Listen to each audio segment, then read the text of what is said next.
عیسی او داغه شاګردان د یهودا نه ګلیل ته روانو. ګلیل ته د رسېدو دپاره د سامریه نه تېرېدل وي. خو یهودیانو سامریان ناپاک او ریښتیني یهودیان نه ګڼل. هم په دې وجه هغوی په بله لاره لاړل. خو عیسی ارادتاً په هغه لار تلل غوښتل. کله چې هغه ستړی شو، هغه د کوهي په غاړه د آرام کولو دپاره کېناستو. دا غرمه وه. یوه سامري ښځه اوبه راښکلو له کوهي له راغله. عیسی هغې ته وویل: ای ښځې، ما له اوبه راکړه چې وڅښم. ښځې هغه ته وکتل او ویې ویل: ته یهودي یې او زه سامري یم، ته څنګه زما نه اوبه غواړې؟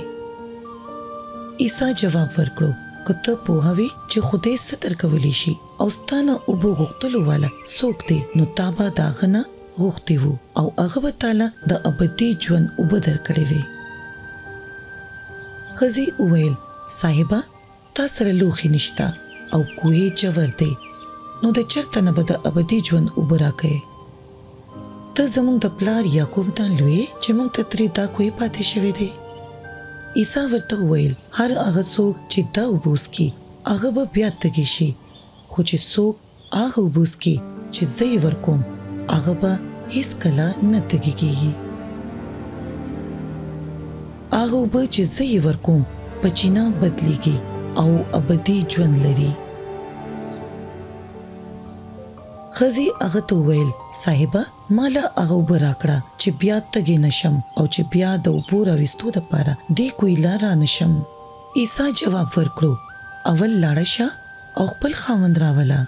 هغې وویل: زما خاوند نشته. هغه ورته وویل: تا رښتیا ووې چې ستا خاوند نشته، ځکه چې ستا 5 خاوندان دي او اوس چې چا سره اوسېږې هغه ستا خاوند نه دی. نو هغې هغه ته ووې: صاحبه، اوس ما ته پته ولګېده چې ته پیغمبر یې. زموږ پلار نیکه په دې غر د خدای عبادت کړی دی، خو تاسو یهودیان وایې چې موږ له د خدای عبادت په یروشلم کې کول پکار دی. عیسی هغې ته وویل: په ما باور وکړه ښځې، هغه وخت راتلونکی دی چې د خدای عبادت به نه په دې غر او نه په یروشلم کې کول وي، ځکه چې خدای روح دی او په دې وجه څوک چې د هغه عبادت کوي د روح او د رښتیا سره به یې کوي. ښځې وویل: زه پوهه یم چې مسیح به راځي او چې کله به هغه راشي هغه به موږ ته هر څه ووایي. هغه هغې له جواب ورکړو: زه هغه یم چې تا سره خبرې کوم. په هغه وخت کې هغه شاګردان چې په کلي کې یې خوراک اغوستو راغلل او حیران وو چې هغه یې ښځې سره په خبرو لیدو. ښځې خپل منګي هم هلته پرېښودو او په منډه لاړه چې خلکو ته ووایي: راشئ او هغه سړی ووینئ چا چې ما ته ټول هر څه وویل، څه چې ما کړي دي. هغه به مسیح وي. د کلي خلک راغلل او د عیسی یې غوښتنه وکړه چې هغوی سره د ډېر وخت لپاره پاتې شي.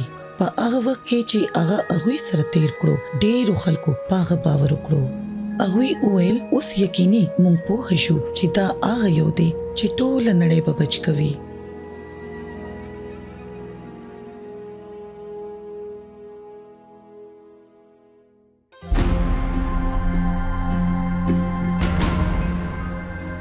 موږ د دې کیسې نه د سامري میرمنې په هکله څه پوهه اخلو؟ ولې او د څه مقصد دپاره عیسی هغې سره خبرې وکړې؟